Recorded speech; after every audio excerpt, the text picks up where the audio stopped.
into Fishing Sim World Career Mode. Like all pros, you will start out in the amateur ranks, where you can choose to fish the disciplines that interest you the most. The events are split into bass, carp, and predator, and you are free to join or leave any of these tours as you wish throughout your career. As you compete in the events, you will earn tour points and prize money, as well as gaining followers. The more followers you have, the more interested different sponsors will become in signing you up for endorsement deals. The tour points you earn from events are added up throughout the season. Finish high enough in the end of the season rankings, you may be eligible to move up to the Pro League. Sponsorship contracts can be for varying lengths and worth different amounts. It is possible to negotiate a better deal, but you do run the risk of putting off a potential sponsor. Meeting sponsorship goals will not only keep your sponsors happy, but will also earn you bonuses that are added to the prize money you win from tournaments. Together, these give you your overall career earnings, which will continue to grow with the more success you have. For each discipline, you have a tournament jersey, where the brand logos of your sponsors are worn with pride. The primary sponsor will be displayed most prominently on the front of your jersey. You can change the base colors of your jerseys at any point throughout your career. Perform well enough and you may be invited to join the elite division. This is where the best of the best compete for the ultimate in angling glory.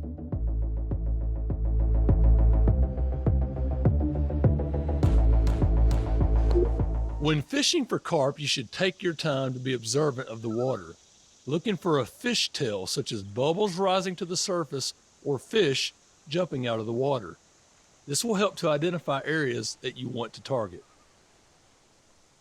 When there are no visible indications of carp being present, you want to target areas carp will inhabit or patrol, not all of which can be seen above the water. Weed beds and lily pads provide carp with natural supplies of food. Anywhere there is food, you can expect carp to be patrolling the area. Overhanging trees, islands, reeds, and rocks around gravel beds provide carp with shelter and security. Carp often patrol at different depths when looking for food sources. A silt bed provides a good supply of bloodworms, making it a hot spot for hungry carp. Carp have been known to use different geographic features as reference points to find their way around certain areas of the lake. The margins and banks that protrude out into the lake are a feature where carp often patrol. This is going to be different between lakes, so you should take your time looking for carp and identifying their feeding areas, making sure you're using the most effective rig for that area.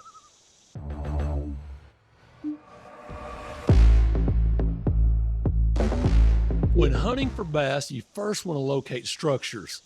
Structures are physical aspects shaped by the environment, such as drop-offs, creek channels, flats, humps, and points that can normally be found in changes of depth or shape of the lake bed.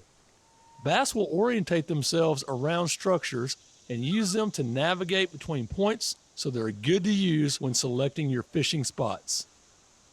A shoreline is a structural feature which you can expect to find bass around, especially when in the presence of cover. When targeting a shoreline, you want to aim your cast parallel to it, as this keeps your lure in an area called the strike zone. The longer your lure remains in the strike zone will increase your odds of hooking a fish. Once you've reached the structure you want to fish, you want to identify and target specific cover near that structure. Cover is defined as objects that exist on or around a surface, such as trees, rocks, weeds, lily pads, docks, and bridges. Bass will gravitate towards cover for protection and to ambush prey, making cover an ideal target to position a lure. Having such a large body of water to target fish, you will need to narrow your focus for choosing where to fish. By being observant of structure and cover on and around the lake, you'll be able to identify populated fishing spots across different lakes.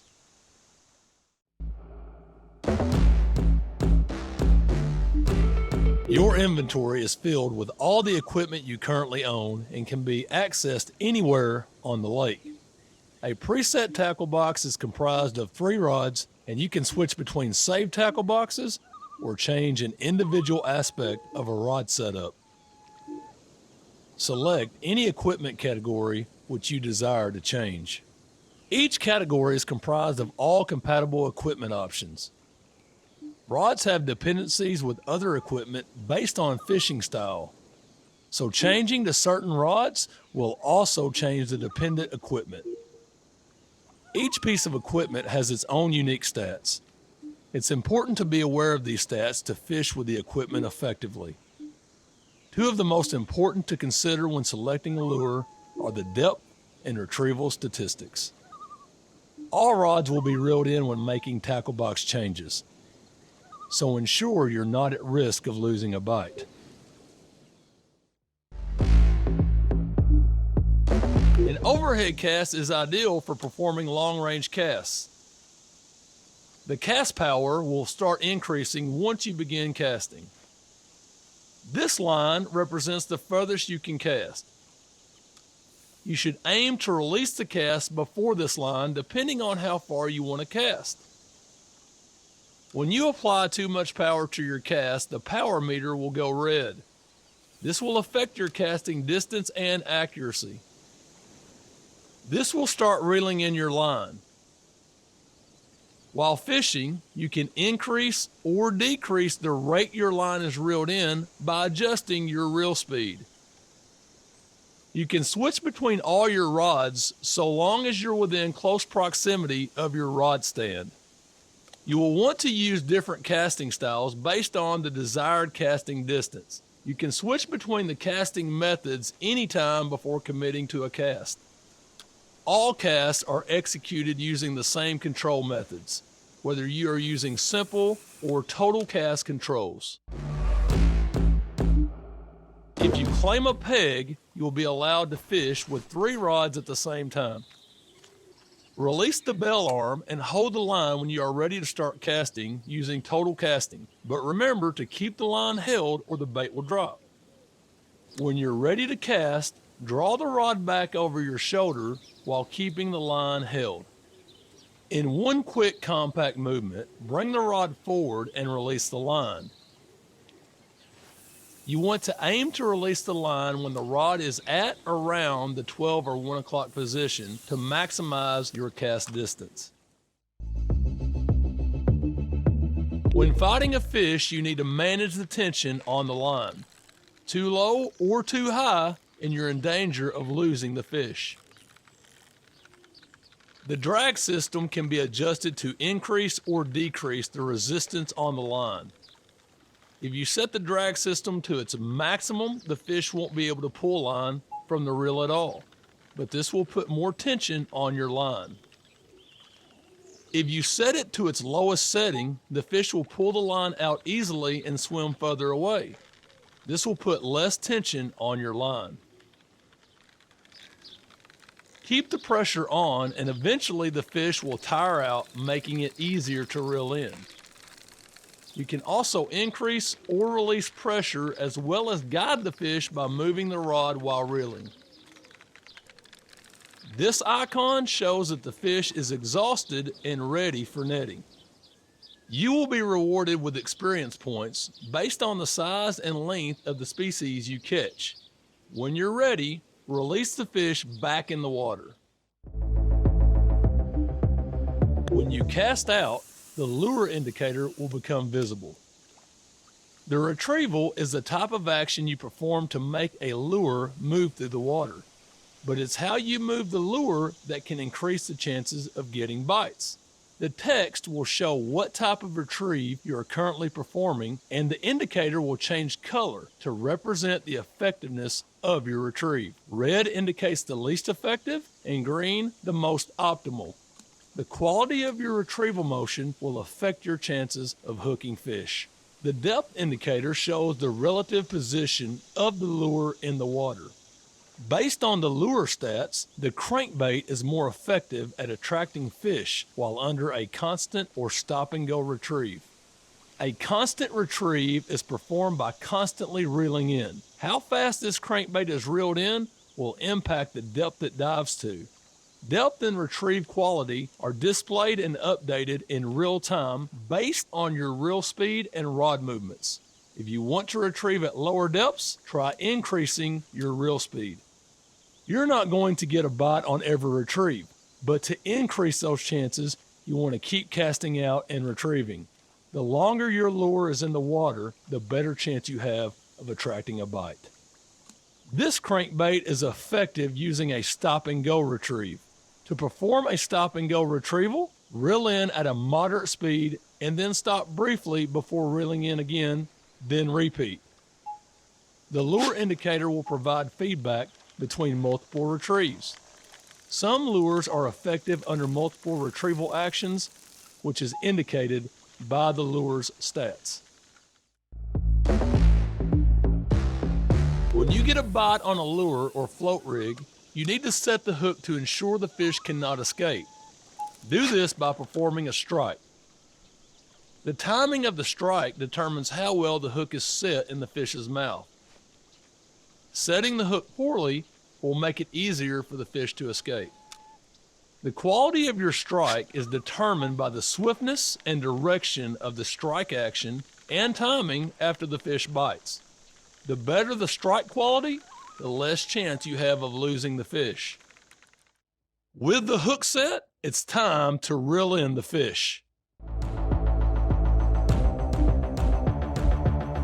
When fishing for bass, the timing, speed, and angle of the strike is crucial for getting a good hook set. A poor strike will give the fish a greater chance of escaping. Once you have a fish on the hook, you need to manage the line tension to decrease the chances of the fish spitting the hook. Bass may dive down deep or leap out of the water in an attempt to free themselves. To decrease tension, lower the rod tip and stop reeling. To increase the line tension, raise the rod tip and keep reeling. If the tension bar hits the top or bottom too much during the fight, the fish can escape. So aim to keep it in the mid-range as much as possible.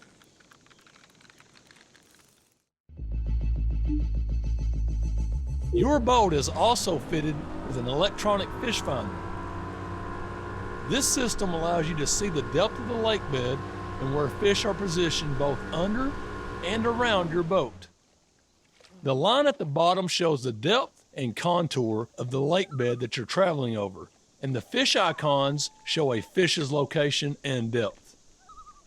The furthest right section shows what was beneath the boat 1 second previously. This fish passed underneath the boat around 3 seconds ago. So if you are traveling at speed in your boat, the fish may now be some distance behind you. The size of the fish icon displayed is related to the size of the fish detected under the water. When you find a spot you want to fish, stop your boat and switch into the fishing position to start fishing.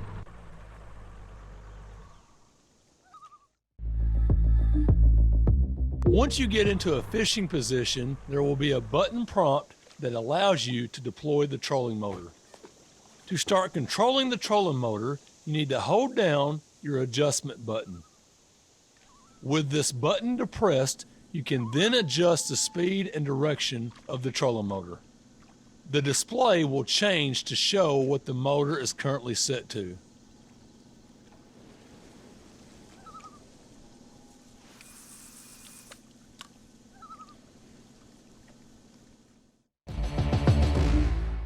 If you are currently holding a rod, you can cast from any location near the water. When you cast out a float rig, a float indicator will become visible. The indicator shows the float's movement while in the water. Pay close attention as it will indicate when a fish has taken the bait. When the float icon begins twitching, it indicates that a fish is nibbling your bait. This is your cue to get ready to strike, but be patient. If you strike before the fish bites, you won't be able to set the hook and you will lose the fish. The float icon will twitch violently when you get a bite. indicating it's time to strike the rod and set the hook. The quality of your strike is determined by its swiftness, direction of the strike action, and timing after the fish bites. The better the strike quality, the less chance you have of losing the fish. With the hook set, it's time to fight the fish. Observation and timing are crucial for catching fish on a float rig, so remain vigilant and you will consistently be netting fish. A spod is used for baiting up a swim to attract fish. Equip the spod rod from your rod list. The spod rod is cast in the usual way, but does not have a hook, so don't expect to catch any fish on it.